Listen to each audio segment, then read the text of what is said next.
recent relationship. I'm in a relationship now.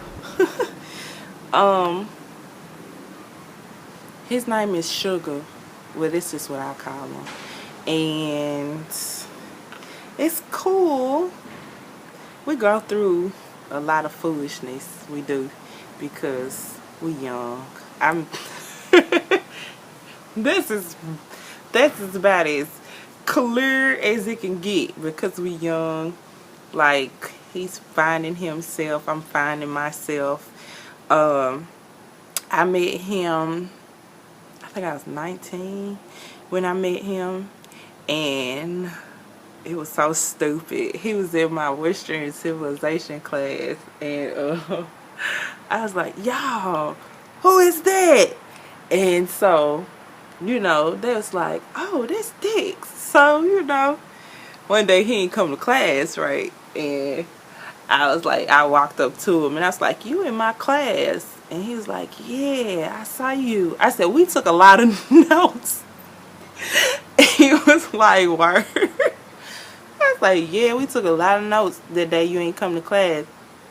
And he was like, well, go ahead and you gonna give me the notes? I was like, yeah, just text me. Yeah, it was the dumbest thing ever. Like, but it worked. He texted me that same day, and I loved him ever since. So that's how I met him. And what excites me about my relationship with him is I have a few best friends, but he is like my best friend, and I tell him everything, even the stuff he don't want to hear. Like, I gossip with him like nobody's business. Like, he is somebody. Like, he is like, he transforms into a chick and he don't even know it because I tell him a lot of stuff, and he laughs about it with me. It's not like he just not sitting there listening to me, even though I know he don't want to hear it. He not, not listening. He's listening to me. He's laughing with me. We laugh with each other. He tells me his problems. I tell him mine. We click. Like, it's a click. Like, even if you're talking bad about him, just the fact that you say his name, I'm a cheese. It's so sad. I'm sprung. I don't care. But, it's nice, though, to be honest. It's really nice. And what scares me about the fact that I'm so wrapped up in him is if one day he steps out on me. Not saying he has, not saying he hasn't, but if one day he steps out on me and he clicks stronger with somebody else, and I'm so wrapped up in us that it's just gonna destroy me. That's scary. It's scary for me because I love him like nobody's business, like nobody. And we separated once, and then he went his way, I went my way, and I still, I looked for him, I tried to find him, and I love him like nobody's business. And that scares me, that it's not even the cheating part, it's the part, like, what if he cheats on me and then he falls in love with somebody else? That scares the crap out of me. And so, hopefully not, but, that's my current situation. My last situation is sweet and short. It just didn't work. My name is Lacey. This one's about relationships. So, talk a little bit about my most recent relationship, which started in August of last year and ended around December of this year. Or not December, sorry. Around February 14th, actually. Valentine's Day is when it ended, because we just weren't on the same level at all. I didn't get a Valentine's Day gift. I didn't get to see him for Christmas. I didn't get to see him for Thanksgiving. The only holiday we spent together was my birthday. Now, that was nice. That was great and everything. But it's just like, why can't I meet your family? What is the issue here? If you're dating someone and you can't meet their family, best believe you don't have a future with this person. Let me tell you, because that's what I had to figure out the hard way. I wasted 7 months of my time thinking that someone was actually going to be with me and be serious. And, I held out on him and everything. And none of that matters. I'm telling you, like, in some situations, holding out on some people, it works and it's wonderful and this is a great experience. But just because you hold out does not guarantee a healthy relationship or a good outcome, because that's just the realisticness of it all. And it is good for yourself, though, to hold out. That's for sure. Let's see here. What excites me most about my relationships? Let's see, or about a relationship, I should say. The fun you have with each other, the laughing, going through things together, and really seeing how someone can be there for you and motivate you, and especially when you're down and out. And that's like the most trying time, because that's when you really need to know if someone messes with you or not, or if they're really down for you. Like, are you going to be there for me when I need you? You know what I mean? Like when I'm at my lowest and when I feel like I have no one else. Are you going to be my rock? Those are the important things that we seem to not be able to find. It seems like it's really hard to find. What else excites me? Cooking together, going out, traveling. I definitely want to do things like that.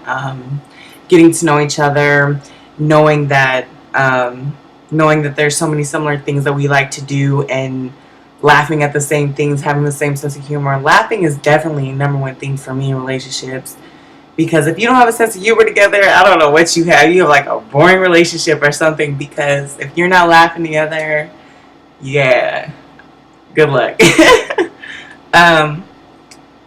What scares me most about relationships? Okay.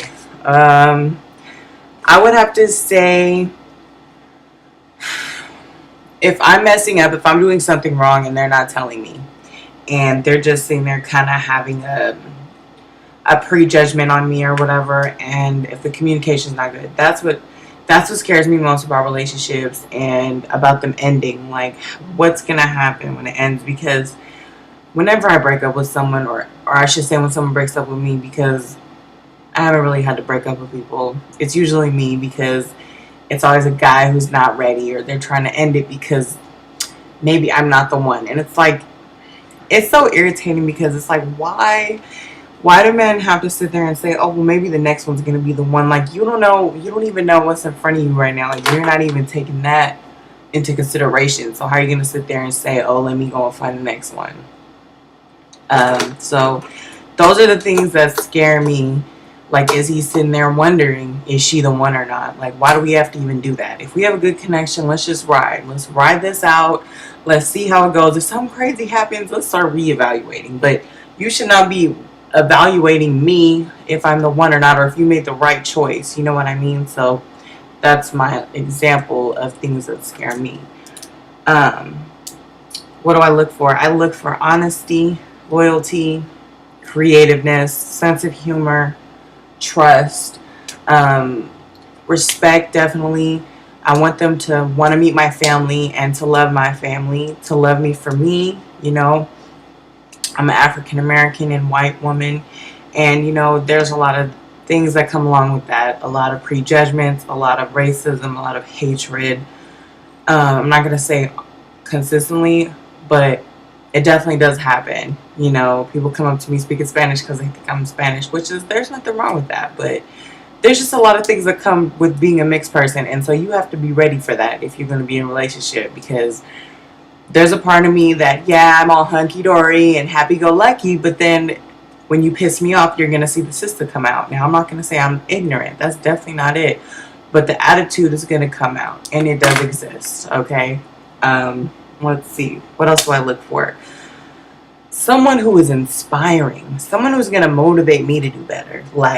And vice versa. Of course, I'm going to be doing the same thing for that person. Like, you should be doing this. You're good at this. You know what I mean? Like, you should get organized. You're really unorganized in this area. Please tell me if I'm doing wrong. Because if someone's not going to tell you when you're doing wrong, or if you're messing up, then they're not really in it with you, because they're not really observing you for who you are and what you're doing. And they should be observant of those things if you're important to them.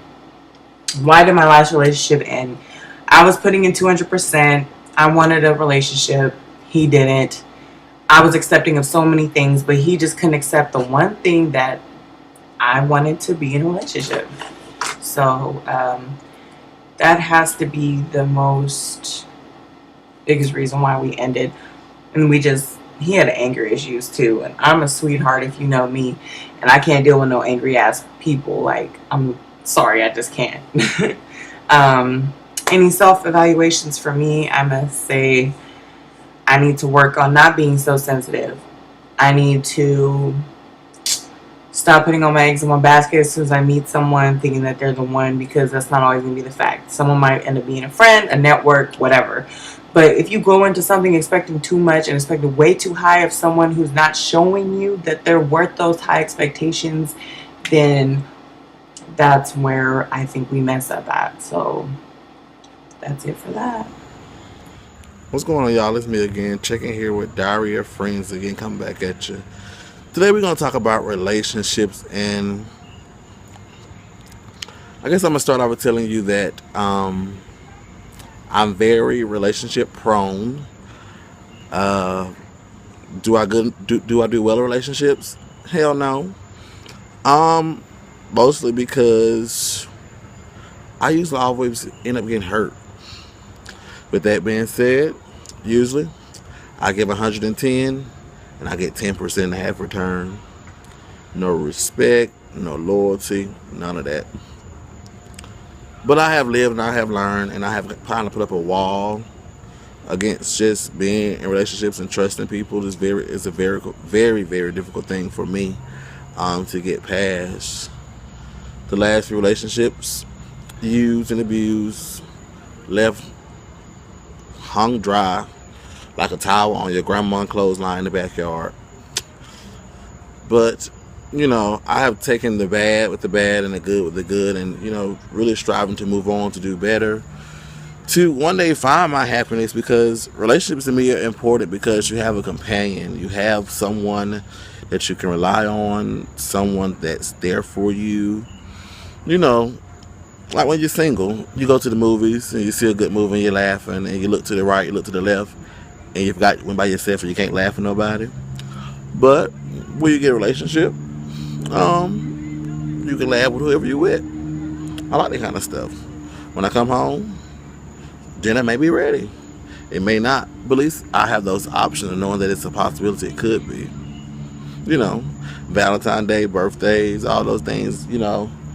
When you're in a serious relationship, those days sometimes are more exciting than when you're single. Because when you're single and your friends get you a cake and ice cream and yeah, surprise. But when you're really with somebody and you're really in a serious relationship, it's like you can expect a surprise. It may be a nice candlelit dinner, it may be some money, some cars, some clothes, depending on what kind of level you're dealing with.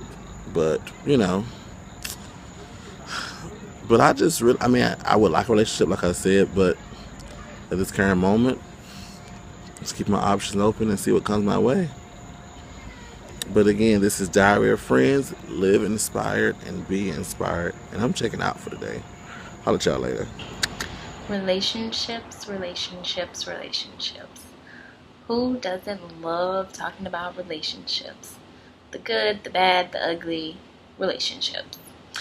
My most recent relationship is the one that I'm in now. I'm so deeply in love with the Brandon J. Pope. And if there weren't several questions about relationships in this episode, I could definitely talk about Brandon and myself's relationship for hours. I met Brandon about 2.5 years ago in my apartment in Atlanta before I moved to DC. Actually, when I met him and all of his line brothers were in their boxers. So that's just the beginning of our relationship. All jokes aside, he is like the perfect piece to all of my puzzles. He's the hopeless romantic. He's so thoughtful. He's so patient. But enough about all the great juicy stuff with my wonderful relationship. Let's dig into the past. Before Brandon, I would have to say my only other real relationship was in high school. Well, that's really my only other real guy that I would consider my boyfriend. I was talking with one of my college friends the other day, and according to her, she said that I always had a guy all throughout college, but I don't remember this, and she's always dating somebody. And I don't, like, I think in college it was more like situationships and not relationships, because those were all just situations that I was in, and they were for pure entertainment and life lessons, and that was about it. Before Brandon, my most recent one was maybe about a few months before him and I started dating in Maryland.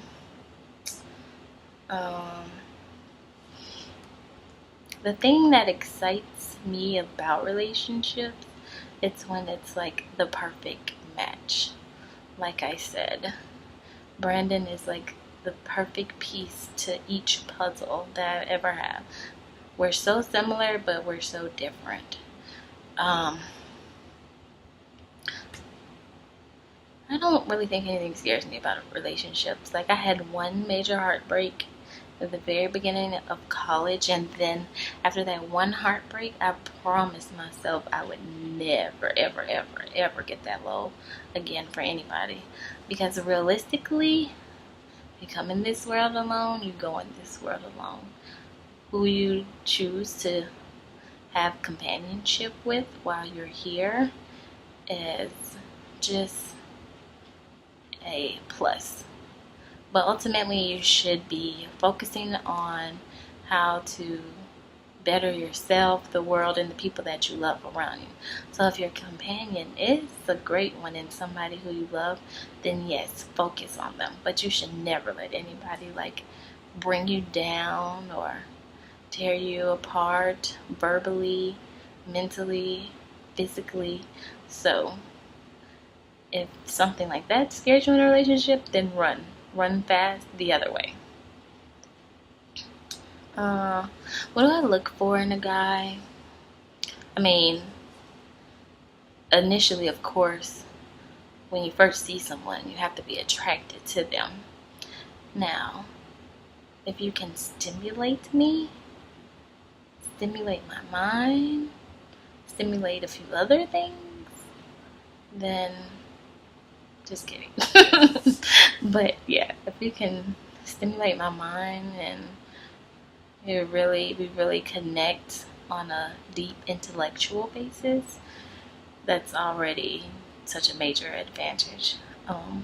Intelligence, it's something that's very sexy to me, and my heart melts for a wonderful smile. Let's see here.